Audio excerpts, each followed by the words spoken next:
The night she was born, her parents sold her, not knowing the moon herself had marked her as divine.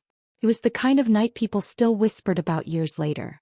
A night when the wind screamed like it was alive. When rain didn't fall gently but slammed against rooftops like it was angry. When the sky was so dark it felt heavy, pressing down on the earth, daring anyone to look up. And yet, through that darkness the moon bled silver.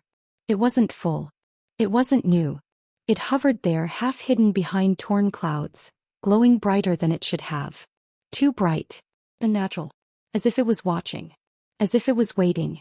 In a small, forgotten village at the edge of the forest, a woman screamed. Her cry tore through the storm, sharp and raw, cutting through the sound of thunder. Inside a mud brick house with a leaking roof and shaking walls, a baby was being born into fear. The villagers had gathered outside, pretending it was concern that brought them. But it wasn't. It was curiosity, suspicion, and something darker. They had heard the rumors already. She's been in labor too long. The moon hasn't moved. Did you see the way the wolves went silent? Then the cry came again. This time weaker. Inside the hut, the woman lay soaked in sweat, her body trembling from pain and exhaustion. Her hair clung to her face. Her eyes were wide, not with the joy of motherhood, but with dread.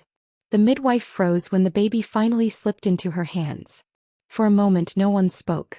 The storm outside seemed to pause. Even the thunder held its breath. The baby cried softly. Not loud.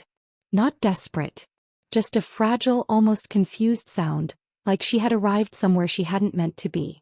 The midwife looked down, and her hands began to shake. The baby's skin was white. Not pale. Not light. White. Like fresh snow untouched by dirt. Her hair was silver white, soft and glowing faintly in the dim firelight. Her lashes were pale. Her tiny fingers curled slowly, calmly. And when her eyes fluttered open, silver. Pure reflective silver. The midwife stumbled back, nearly dropping her. No, she whispered. No, no, no. The mother saw the look on her face and panic surged through her. What is it? She demanded weakly. Give her to me. The midwife hesitated. That hesitation was everything. The father stepped closer, his face already drained of color. What's wrong? He asked. The midwife swallowed hard. She's different. That was all it took. The door creaked open. Villagers pushed inside, ignoring the storm, ignoring the woman's cries, ignoring the sacredness of birth. They crowded in, their eyes sharp, hungry. Someone gasped. Someone crossed themselves. Someone whispered the word that would seal the baby's fate. Albino. Another voice followed, trembling. Cursed. The mother reached out with shaking arms. She's my child, she said. Please. The midwife placed the baby in her arms. The moment the child touched her mother's skin, the baby stopped crying. Completely. Her silver eyes drifted upward, unfocused, calm. Outside the wind shifted. The wolves, dozens of them in the deep forest, howled once. Then they went silent. The villagers noticed. Fear crept in like poison. This is not normal, an elder said, backing away. Children like this bring death. The mother clutched her baby to her chest. She's innocent, she sobbed. She hasn't done anything. The father said nothing. He stared at the child. At her hair. Her eyes. The strange glow that seemed to cling to her like moonlight. Shame burned in his chest hotter than fear. People will talk, someone muttered. They'll think we summoned something. They'll blame us when crops fail. The father's jaw tightened. He looked at his wife, broken and bleeding. Looked at the child who had barely taken her first breath. And instead of love, he felt terror of what she would cost them. Outside, footsteps approached. Slow. Deliberate. Unbothered by the storm. A hooded figure stopped at the doorway. No one saw him arrive. No one heard him until he spoke. I will take the child. The room froze. The figure stepped forward. Wrapped in dark cloth. His face hidden but his presence heavy, ancient. For a price, he added calmly. The mother screamed. No. The father turned. Who are you? The man opened his palm. Gold. Enough to buy land. Enough to erase debt. Enough to silence rumors. Or feed them. I will raise her, the stranger said. You will forget she was ever born. The villagers whispered urgently. This is for the best. She will only bring trouble. The forest gods punish those who keep cursed children. The mother shook her head violently. She's not cursed, she cried. She's just different. The hooded man tilted his head slightly as if amused. She is far more than different, he said. The father looked at the gold. Then at the villagers. Then at the future he could already see, one filled with whispers, isolation, hunger. His hands trembled as he reached out. The mother screamed his name. He didn't look at her. He took the gold. The moment the coins touched his skin, the moon flickered. Just once. The hooded man stepped forward and gently took the baby. She didn't cry. She didn't resist. Her silver eyes locked onto the moon through the open door. A soft glow wrapped around her. The wolves in the forest bowed their heads.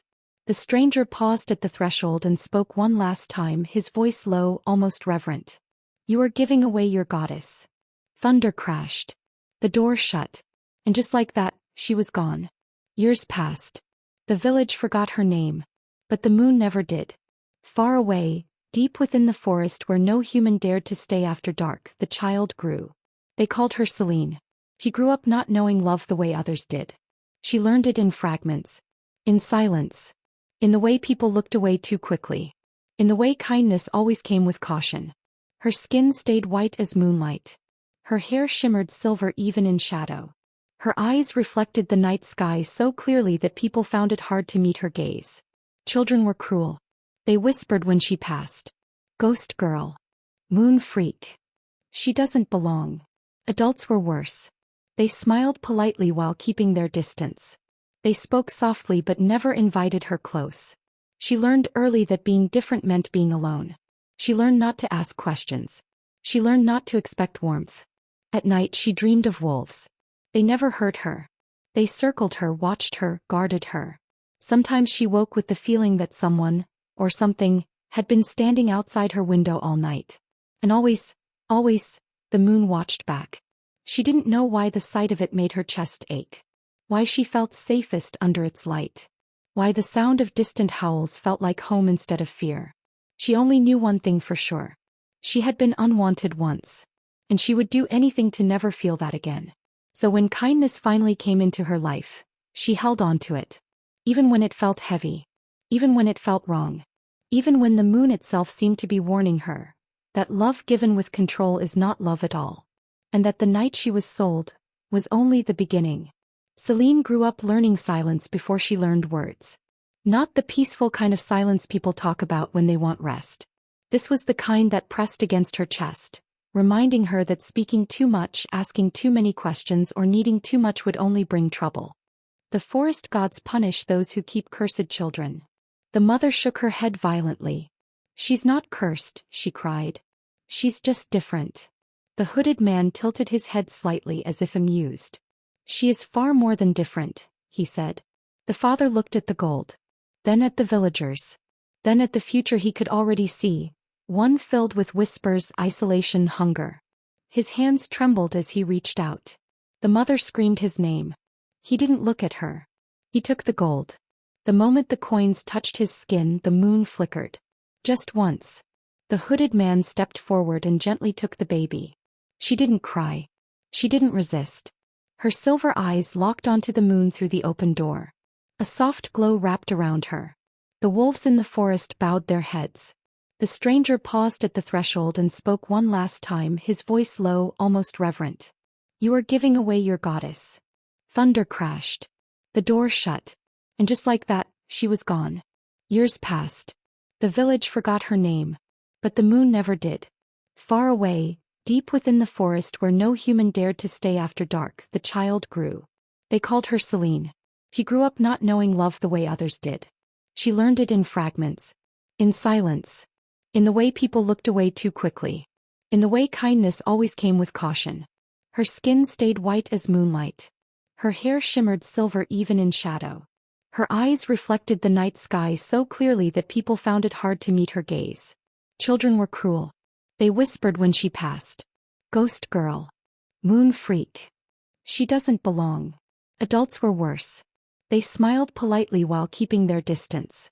They spoke softly but never invited her close. She learned early that being different meant being alone. She learned not to ask questions. She learned not to expect warmth. At night she dreamed of wolves. They never hurt her. They circled her, watched her, guarded her. Sometimes she woke with the feeling that someone, or something, had been standing outside her window all night. And always, the moon watched back. She didn't know why the sight of it made her chest ache. Why she felt safest under its light. Why the sound of distant howls felt like home instead of fear. She only knew one thing for sure. She had been unwanted once. And she would do anything to never feel that again. So when kindness finally came into her life, she held on to it. Even when it felt heavy. Even when it felt wrong. Even when the moon itself seemed to be warning her that love given with control is not love at all. And that the night she was sold was only the beginning. Selene grew up learning silence before she learned words. Not the peaceful kind of silence people talk about when they want rest. This was the kind that pressed against her chest, reminding her that speaking too much, asking too many questions, or needing too much would only bring trouble. She was raised by foster guardians who took her in not out of love, but obligation. They never hit her, not often, but cruelty doesn't always come with bruises. Sometimes it comes in cold looks. In sighs filled with irritation. In being reminded again and again that you are an extra mouth, an extra burden, an unwanted responsibility. From the time she could walk, Selene knew she was different. Not because anyone sat her down and explained it gently. No. She learned it the way most children do, through laughter that stopped when she entered a room, through whispers that followed her steps, through the way adults avoided touching her skin as if it might stain them. Her hair was white. Not blonde. Not light brown kissed by the sun. White. Like fresh ash. Like moonlight caught and woven into strands. It shimmered no matter how dirty the world around her was. Her skin was pale, almost translucent. Veins faintly visible beneath the surface, like blue threads stitched into porcelain. And her eyes were the hardest part for people to look at. Silver. Not gray. Not blue. Silver. They reflected emotion back at whoever stared too long, and most people didn't like what they saw there. So they looked away. Children were the first to name her. Moon freak. Spirit child. Ghost girl. They said it with laughter, with fear, with curiosity sharp enough to cut. They pulled at her hair to see if it was real. They dared each other to touch her skin. Some ran away screaming when she turned to look at them. Selene learned to keep her head down. She learned to walk the long way home so she wouldn't have to pass the well where the other children gathered. She learned to eat quietly, quickly, so no one would complain about her taking too much. She learned that smiles were safer than tears and obedience was safer than questions. At night she slept on a thin mat near the door, not because she was told to but because she understood her place. Close enough to be useful. Far enough to be forgotten. No one ever told her where she came from. When she asked, the answers were vague and sharp-edged. You were found. You were given to us. Be grateful. Grateful. That word followed her everywhere. Be grateful you have food. Be grateful you have a roof. Be grateful we didn't turn you away. So she learned to earn her place. She woke before dawn to fetch water, even when the cold bit her fingers until they ached. She scrubbed floors until her knees burned. She learned to cook, to clean, to disappear into usefulness. And still it never felt like enough. Love, she believed, was something you worked for. Something you proved you deserved by being quiet, helpful, and small. If she ever slipped, if she ever showed anger or sadness, she was reminded how easily she could be sent away. That fear settled deep inside her bones. Fear of abandonment. Fear of being unwanted again. Fear of ending up alone in a world that already felt too large and too cruel. So Selene grew gentle. Not because the world was gentle to her, but because softness was her shield. She spoke carefully. She listened more than she talked. She watched people closely, learning their moods, their tempers, their expectations. She became observant out of necessity. She noticed how the foster woman's jaw tightened before anger came. How the foster man's footsteps sounded heavier when he was in a foul mood. She learned when to leave a room and when to stay invisible. And through it all, the moon watched her. Every night, no matter how tired she was, Selene found herself drawn outside. She would sit at the edge of the clearing, knees pulled to her chest, and look up. Under moonlight, something inside her loosened. Her chest felt lighter. Her thoughts slowed. The ache she carried all day softened just a little. She didn't know why the moon made her feel seen in a way no person ever had. Sometimes she swore it changed when she looked at it. As if it brightened. As if it leaned closer. And sometimes, on the quietest nights, she heard wolves. Not close. Never close enough to scare her. Just distant howls that rolled through the trees like a promise. Instead of fear, they filled her with a strange comfort, like being reminded of a lullaby she couldn't quite remember. She never told anyone about that. Some things felt too personal. Too fragile. As Selene grew older, her difference became more dangerous. Men looked at her with suspicion or desire that felt wrong. Women whispered that she would bring misfortune. Elders muttered prayers under their breath when she passed. The word cursed followed her like a shadow. And still no one told her the truth. She didn't know she had been sold. She didn't know her parents had chosen silence over her life. She didn't know the night she was born, the moon itself had claimed her. All she knew was this: she was always the last choice. If food was scarce, she ate last. If kindness was offered, it was measured. If love existed, it was conditional. So she learned to cling to any warmth that came her way.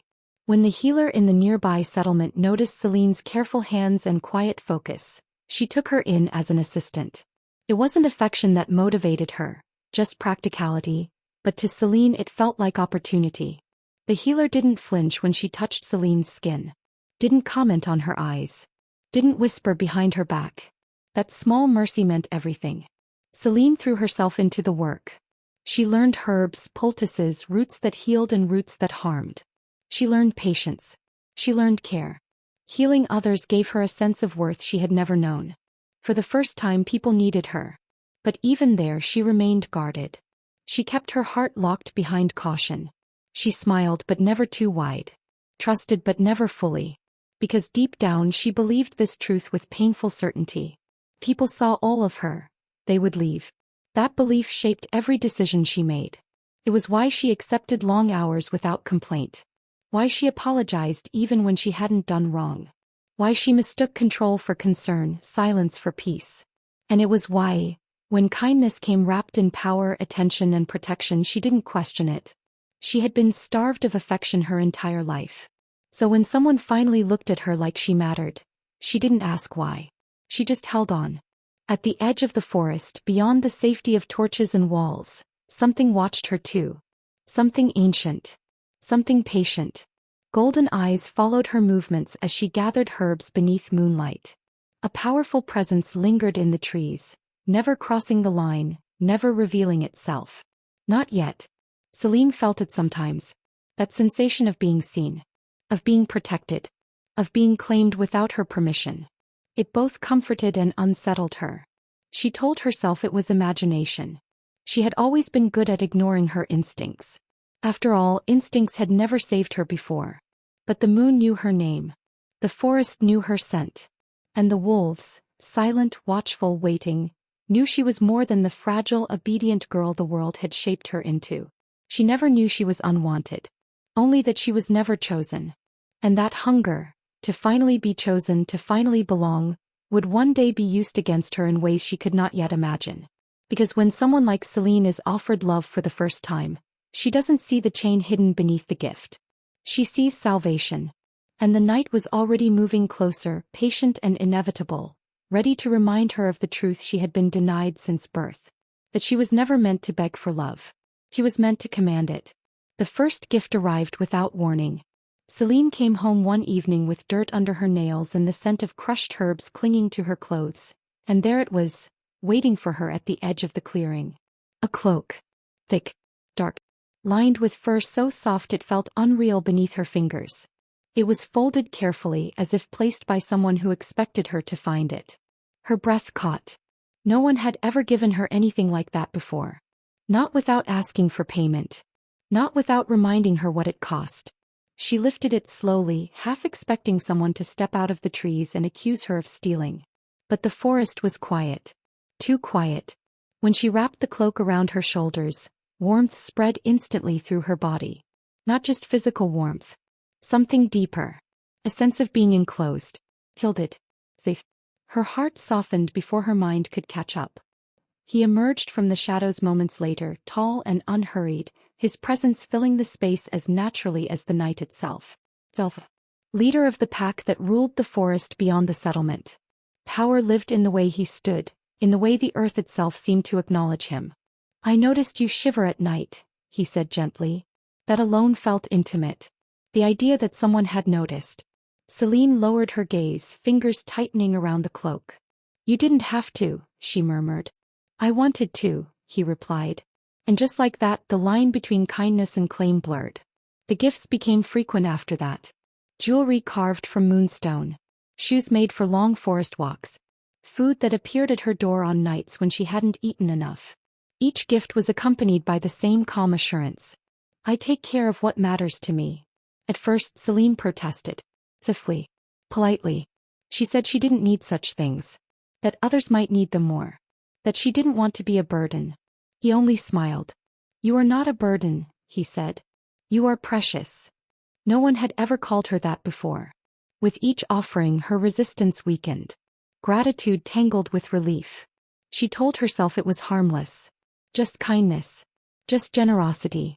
But generosity, when it flows only one way, begins to tilt the ground beneath your feet. The sacred markings came next. He spoke of them one evening as they sat near the fire, the moon hanging low and heavy above them.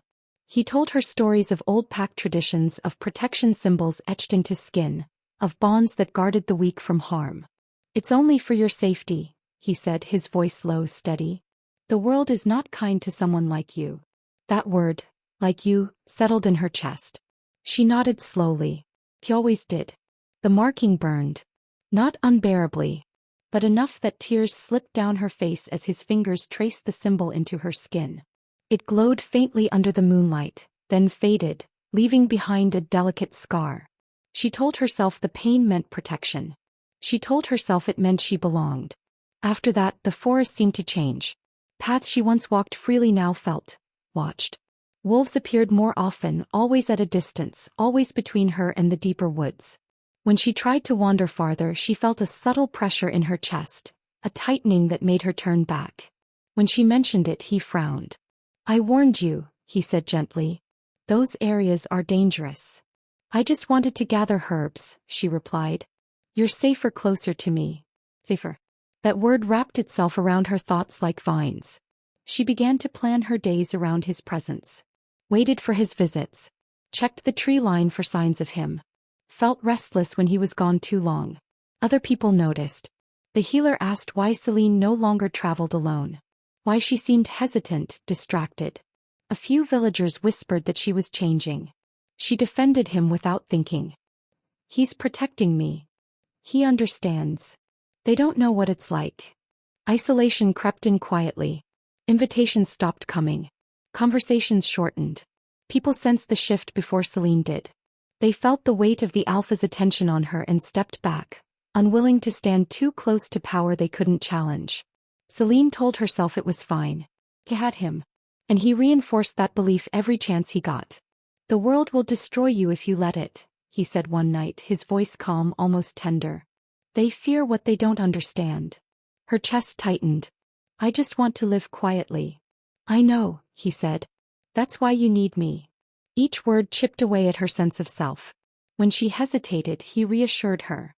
When she doubted, he reminded her of her past. When she questioned his decisions, he spoke of destiny. You don't see it yet, he told her once, his gaze intense. But I do. I alone understand what you are. What you are. Not who. Slowly, subtly, Selene stopped deciding things for herself. She asked before she went anywhere. Waited for approval. Let his opinions shape her choices. When something felt wrong, she told herself she was being ungrateful. Paranoid. Broken by past cruelty. Her instincts whispered warnings. She silenced them. Because instincts had never kept her fed. Or warm. Or safe. Because obedience had. The forest began to feel smaller. The nights felt heavier. Sometimes when she lay awake beneath the moon, she pressed a hand to the marking on her skin and felt trapped. The symbol no longer felt like protection. It felt like a door that had closed behind her. But every time fear rose, his voice soothed it. I'm here. I won't let anything happen to you. You belong with me. Belong. the word she had craved her whole life. And yet, beneath it all, anxiety gnawed at her. A sense of being watched not with care but with ownership. A claustrophobic pressure that made it hard to breathe. She began to forget what freedom felt like. And he knew it. In the quiet moments when Selene slept, he stood alone beneath the moon, his jaw tight, his fists clenched. Power hummed beneath his skin, restless and hungry. He loved her. He told himself that often. Loved the way she moved through the world like a fragile light. Loved the softness she carried despite everything. Loved the way she looked at him as if he were her anchor. But love, twisted by fear, becomes something else entirely. He knew the bond was wrong. He felt it in the way the moon reacted to their closeness. In the way the wolves watched him with unease instead of reverence. In the way ancient instincts whispered warnings he refused to hear. He had seen the signs long ago. The prophecy. The truth of who Selene really was. He told himself he had no choice. If he told her, she would leave. If she left, he would lose her. And if he lost her, he would lose the power that came with her presence. Power that solidified his dominance. Power that ensured no one could ever challenge him again. So he stayed silent. He wrapped control in kindness. Fear in protection. Possession in devotion. At night, when Selene curled into his side, trusting and unaware, guilt flickered in his chest. Only briefly. Then the fear crushed it. Better a lie than abandonment. Better a cage than losing her to the truth. The audience watching from afar could see it clearly. If he truly loved her, he would tell her. But love, when tangled with dominance, rarely chooses honesty. And somewhere deep within Selene, beneath layers of obedience and longing, something ancient stirred. The moon watched. Waiting. Patient. Unforgiving. Because power taken through deception always demands a reckoning. And the night was far from finished. The night of the ceremony arrived wrapped in crimson. Not the gentle silver Selene had grown used to. Not the calm, steady glow that usually soothed her restless thoughts. This moon rose wrong. Heavy. Red as if stained by something unseen. It climbed slowly into the sky, watching the land with a hunger Selene could feel in her bones. The pack gathered in the clearing long before darkness fully settled. Torches flared. Drums thudded low and deep, echoing like heartbeats beneath the earth. Wolves, shifted and unshifted, lined the perimeter, their eyes glowing faintly as they watched her. They were celebrating. They were celebrating her. And Selene had never felt more alone. She stood at the center of the clearing, dressed in ceremonial white that mirrored her own pale skin so closely it felt intentional, almost mocking. The fabric clung to her arms, her waist, her throat, as though it were trying to merge with her body. Symbols stitched in silver thread traced patterns across her chest and down her spine. Sacred. Binding. Her hands trembled. She tried to steady her breathing, but the air felt thick, heavy with magic and expectation. Every step she took felt guided, not chosen. People smiled at her as she passed. Some with admiration. Some with envy. Some with reverence that made her skin crawl. No one asked if she was ready. They never did. The Alpha stood waiting for her beneath the red moon, tall and unmoving, his presence dominating the clearing like gravity itself. Power rolled off him in waves, pressing against her senses until it was hard to think. When he looked at her, his expression softened. That familiar calm settled over her, almost. But tonight, beneath it, there was something else. Urgency. Possession. Fear. Selene swallowed. Her instincts screamed. Not softly. Not politely. They screamed. Something is wrong. The thought pulsed through her chest with every beat of her heart. Her body knew it before her mind could accept it. The air vibrated with warning. The forest held its breath. She glanced up at the moon. It seemed closer than ever. So close she felt like she could reach up and touch it. Its red light washed over her skin, making it glow faintly, almost translucently. The crowd hushed. The elder stepped forward, his voice carrying across the clearing as he began the ancient words of binding. Words Selene didn't fully understand. Words that spoke of fate, of unity, of power sealed through blood and bond. She listened, but the words slid past her, unable to anchor themselves. Her focus drifted inward, to the tight knot forming in her stomach, to the ache in her chest that felt like grief without a name. She tried to speak. Her throat closed. The Alpha reached for her hand. The moment his fingers touched her skin, pain flared. Not the sharp burn of the marking. This was deeper. Older. It tore through her nerves and straight into her mind. The world shattered. The clearing dissolved into light and sound and memory. She was no longer standing beneath the red moon. She was falling. Falling backward through time, through darkness, through screams she suddenly recognized as her own. The storm. The rain. The night she was born. She saw it all with terrifying clarity. Her mother's face twisted in fear and shame. Her father's trembling hands clutching gold. The hooded stranger. The door closing. She felt it again, the moment she was handed away. The moment her life was traded for silence. Her chest constricted. She tried to pull away, but the vision dragged her deeper. The prophecy unfolded next, etched in moonlight and blood. A child of silver and snow. Born under a broken sky.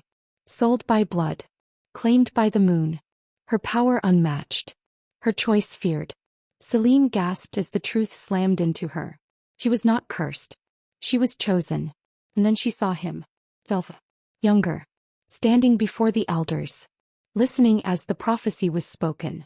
Watching as her name, her true name, was whispered with awe and dread. He had known. All this time. He had known. The visions shifted again, faster now, sharper. Moments she had lived replayed with brutal clarity. His gifts. His words. His warnings disguised as care. You're safer with me. The world will destroy you. I alone understand you. Each sentence echoed with new meaning. Not protection. Control. The bond. The markings. The isolation. The way her world had shrunk until only he remained. Rage ignited in her chest, white-hot and blinding. The vision ripped away. Selene screamed. The sound tore through the clearing like lightning. The pack staggered back as a surge of power erupted from her body, throwing torches to the ground, sending wolves skidding across the earth. Wind roared outward, snapping branches, flattening grass. The alpha released her hand, stumbling back as the mark on her skin burned bright silver. She fell to her knees, gasping, her body shaking as the truth settled into her bones. The moon flared. Silver light poured down, wrapping around her like a living thing. Her hair lifted, strands glowing so brightly they hurt to look at. Her skin shimmered, veins lighting up with ancient power. Her eyes, once silver, burned white-hot. The pack watched in stunned silence. Some dropped to their knees. Some backed away in terror. Some howled, not in celebration but in awe. Selene rose slowly, unsteady but unbroken. He felt it now. All of it. The power that had slept inside her, waiting. The connection to the moon, the wolves, the ancient magic woven into the land itself. He was not fragile. He was not small. He was not his.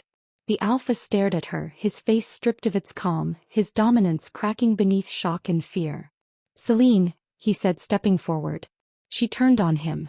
The look in her eyes stopped him cold. You knew, she said, her voice layered with something deeper, something that echoed through the clearing.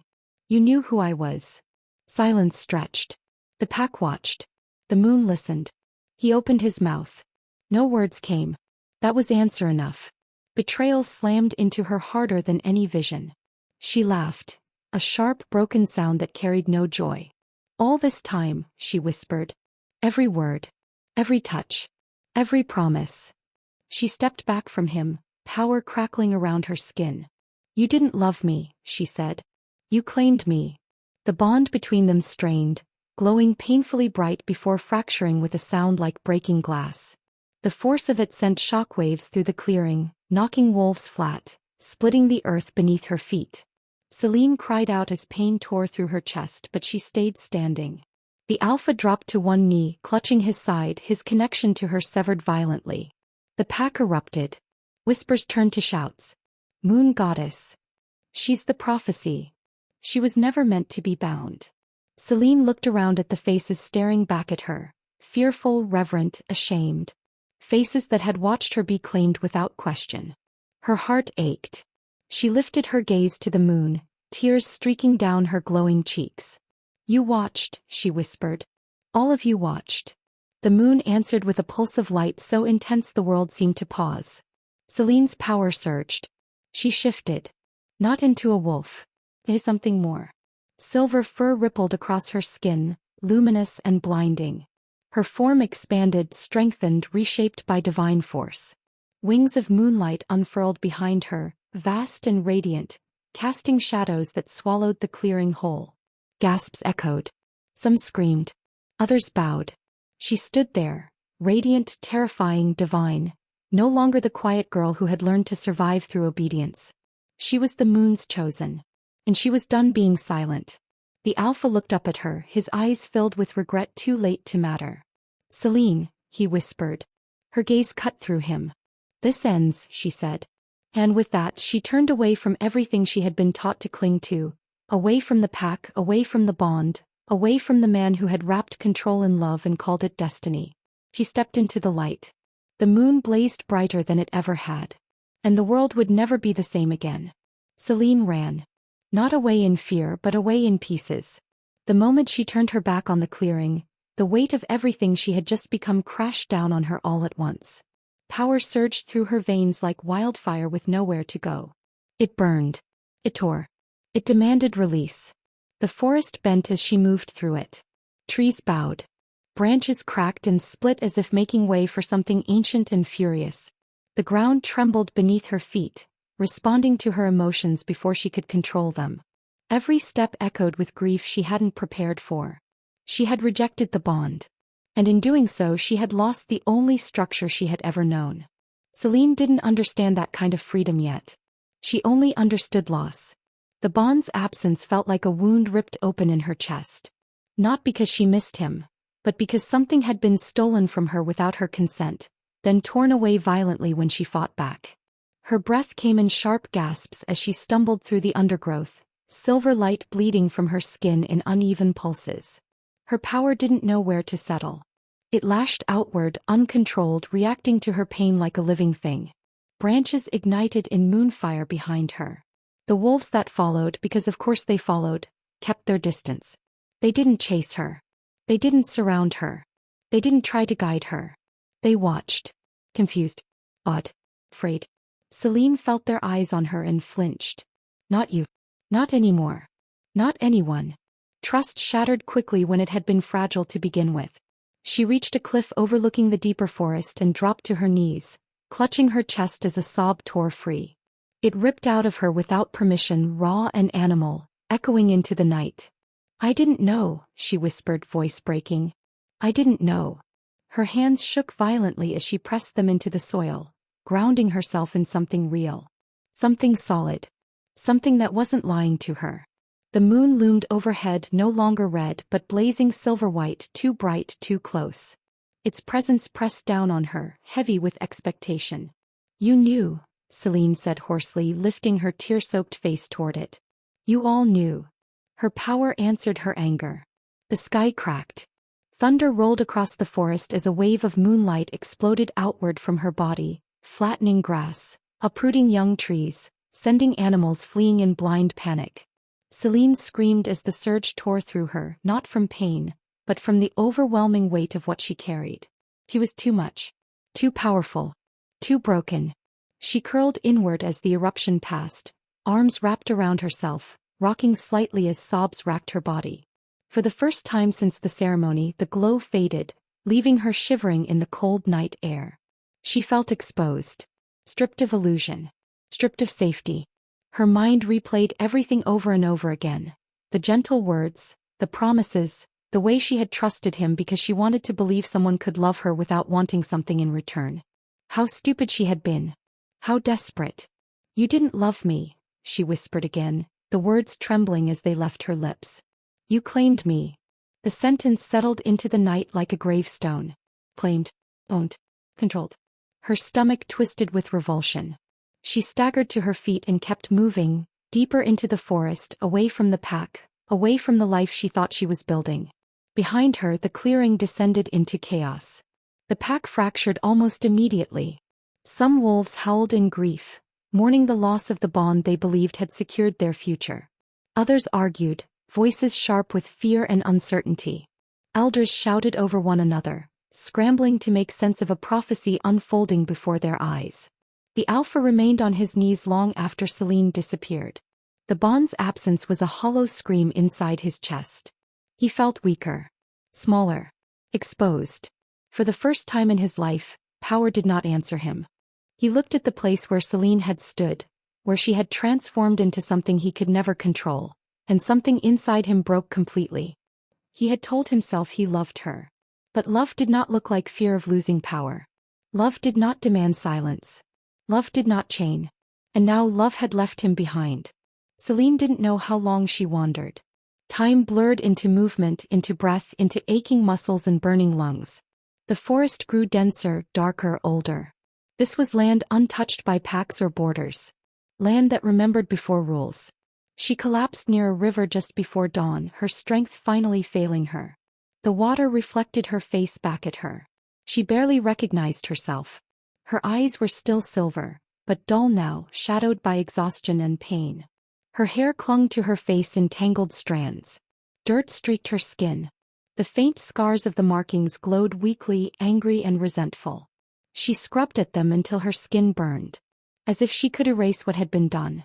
As if she could scrub away the memory of obedience, of trusting hands that had guided her toward a cage.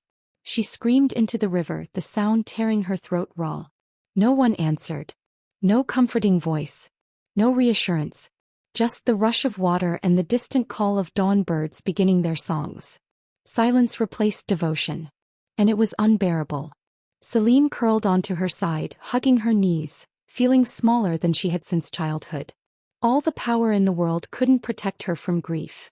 All the divinity in her blood couldn't numb the ache of betrayal. She had lost everything in one night. Her home. Her sense of safety. Her belief that love could be simple. The world felt empty now. She slept eventually, not from peace but from exhaustion. When she woke, the sun was rising. Gold light spilled across the forest, unfamiliar and almost offensive after the intensity of the moon. Selene shielded her eyes, disoriented. Daylight made everything too clear. There was no hiding in shadows. No comfort in silver glow. Just truth. She sat up slowly, every muscle sore, her mind heavy. What now? She had no pack. No home. No one she trusted.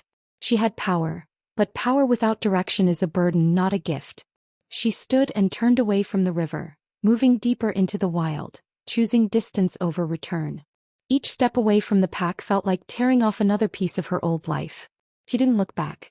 She couldn't. Behind her, the forest whispered. Ahead of her, uncertainty waited.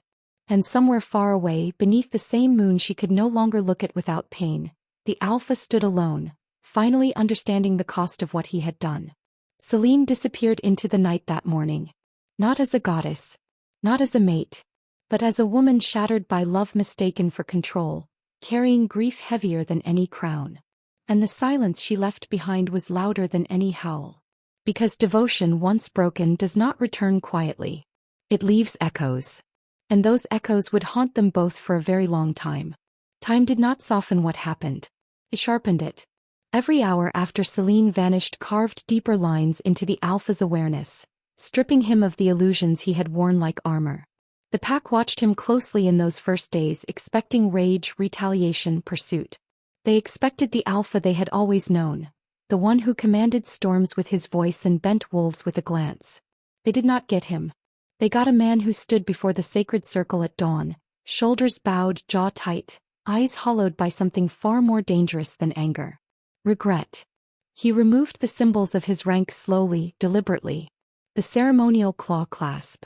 The mantle woven from ancestral fur.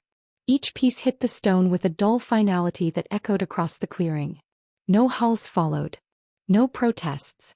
The pack felt the gravity of the moment before words ever came.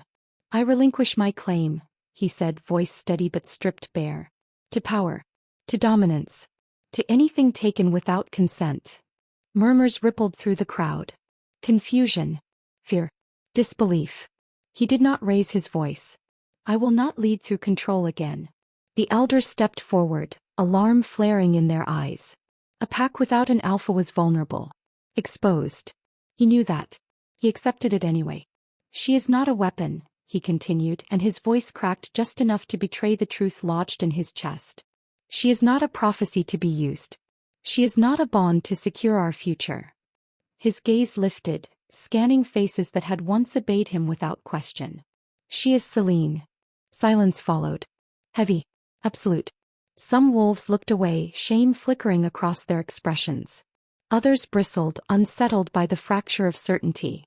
A few, only a few, bowed their heads in acknowledgement. He stepped back from the circle then. Not banished. Not exiled. Voluntarily diminished. From that day forward, he defended her name with the same ferocity he had once guarded his authority. When whispers spread beyond the territory, he crushed them. When rival packs spoke of capturing the moon touched, he stood between them and annihilation. Not as alpha but as warning. She is not yours, he told them. She never was. He refused every diviner who offered to track her. Refused every ritual meant to pull her back. Refused the comfort of believing fate could be forced into obedience. If she returned, it would be because she chose to. And if she never did, he did not finish that thought. Far from the packlands, Selene fought a quieter war. It did not roar like power or crack the sky with light. It whispered. Lingered. It waited for moments of stillness to strike. She wandered first, then settled, then rooted herself in places untouched by hierarchy. Mountains where wolves lived alone. Valleys where no one cared who she had been. She learned the rhythm of solitude, and it terrified her less than she expected. No one demanded anything from her. No one watched her with expectation in their eyes. At night, she sat beneath the open sky and listened, to the wind through pine, to the slow churn of rivers, to the faint hum inside her chest that had always been there, waiting for her attention. The goddess within her did not speak in commands. She spoke in presence, in patience, in restraint. Selene learned that power did not have to erupt to be real. It could settle, could warm instead of burn. She practiced containment, not suppression. Breath by breath. Choice by choice. She learned how often she had mistaken obedience for safety. How easily she had confused being needed with being loved. Some nights, memories still clawed their way to the surface. His hands at her wrists. His voice low and soothing as it closed doors around her. The way she had shrunk herself without realizing it, folding her instincts into silence because compliance felt like belonging. Those nights hurt. She let them hurt. Healing, she discovered, was not gentle. It was honest. There were moments, dangerous ones, when longing slipped in uninvited. Not for him as he was, but for the version she had believed in. The protector. The certainty. The idea that someone stronger could carry the weight for her. She confronted that longing head-on. "I don't need saving," she said aloud once, the words shaking as they left her mouth. "I need truth." The moon answered her, not with overwhelming force but with steady light. Approval without possession. Selene wept then. Not from pain but from release. She began to see herself clearly. Not as unwanted. Not as chosen only when convenient. But as whole. As time passed, rumors reached her in fragments. Whispers carried by travelers. Hushed stories exchanged at fire pits. The alpha who stepped down. The pack that fractured and reformed without domination. The man who waited and did not pursue. She did not react at first. Trauma taught her caution. Change could be performance. Regret could be temporary. Power could pretend to loosen its grip while waiting for the right moment to close again. So, the knowledge settled somewhere deep. Unresolved. He did not forgive.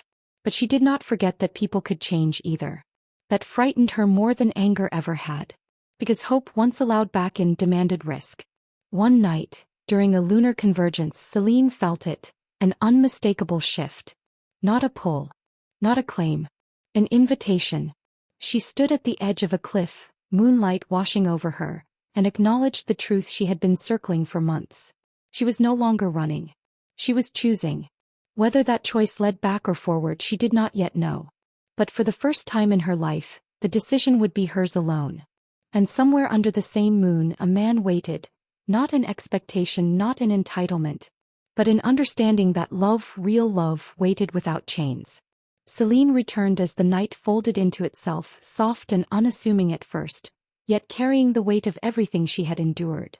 She walked into the clearing not with the tentative steps of a frightened girl, but with deliberate, steady strides. Each footfall pressed confidence into the earth. Each inhale drew in the power of the moon above, filling her lungs with clarity, not fear. She had not come to be claimed. She had not come to be saved. She had come to choose. The pack froze as she appeared. The wind stilled, the trees ceased their rustle, and even the wolves, shifted and human alike, paused mid-step. They recognized the difference immediately. This was not the Selene who trembled under the Alpha's shadow. This was Selene who had touched her divinity and survived. Who had wandered through betrayal, rage, and solitude and had not only endured but transformed. Her eyes, glowing softly under the moonlight, scanned the faces of those who had waited, watched, or doubted her. She saw him, once her Alpha, once her captor, once the man who had claimed her. And she saw something new in him: restraint, respect, understanding. He had waited, not pursued, not forced, and she acknowledged that silently. But acknowledgement did not mean forgiveness. Not yet. "I am here," she said softly, her voice carrying across the clearing like a gentle tide. Not demanding attention. Not pleading. Just declaring presence. "I have walked far. I have learned who I am. And I will not return to a cage disguised as love." He bowed his head, lips pressed thin, words lost in the gravity of her assertion. Nothing could undo what had happened. Nothing could take away the months of solitude, the nights of struggle, the endless questioning of herself. But he could stand here, present, and not impose. And that mattered. That mattered more than she wanted to admit. Selene took a step forward, then another, each one deliberate. She set boundaries as clearly as one draws a line in the sand. "If you want to stand by me," she said, looking directly into his eyes, "it will be because I choose it, not because fate or prophecy or power demands it. You will offer love, not claim it. Respect, not control. Presence, not possession." A hush settled over the pack. Some wolves shifted nervously, sensing the tension between history and possibility, while others sat in awe, witnessing a transformation that was more than physical. It was spiritual, emotional, cosmic. The Alpha swallowed, his jaw working as he tried to summon words that had failed him all the months she had been gone. He took a single step toward her, then stopped. I can do that," he said finally, voice low, honest, stripped bare of dominance. "If you let me. I will wait. I will respect. I will not take what is not freely given." Selene studied him, weighing the sincerity in his tone against the ghost of past deception. Her heart trembled at the thought, a dangerous flutter that threatened to pull her back into the orbit of a man who had once shattered her world. She clenched her fists, grounding herself in her newfound strength, reminding herself that this was her choice. Every step, every breath, every pulse of power in her veins reminded her that she was no longer a passive participant in her life. "I will watch," she said, almost whispering, "but the path forward is mine. Not yours. Not the pack's. Mine. And if at any moment I see the shadow of control, I will walk again. Do you understand?" "I understand," he replied, and for the first time she believed it. Not as a promise that would be broken, but as a quiet oath rooted in patience, respect, and the gravity of love rebuilt. The moon above shone brighter then, as if acknowledging the fragile balance struck in the clearing. Its silver light touched her skin, her hair, the faint scars that had once marked her as claimed, now glowing softly in approval rather than warning. The forest itself seemed to exhale, the tension dispersing like mist in dawn. Selene stepped fully into the circle, the power within her settling into harmony. She was still radiant, still divine, still capable of shaking the earth with her presence. But now it was tempered with choice, with awareness, with self-worth. The pack bowed instinctively, not because they had to, but because they sensed the arrival of something far greater than dominance. Integrity. She turned to leave the clearing, then paused. Her gaze met his again, and something unspoken passed between them. A promise, tentative and fragile, that love could exist without cages. She smiled faintly, a gesture that was entirely her own, not given or borrowed. The night deepened around them, stars flickering like distant witnesses to the rebirth of something that had been broken, and yet had survived. The moon's glow wrapped her in a gentle embrace, whispering of paths untraveled, choices unbound, and the courage it took to reclaim what was always hers.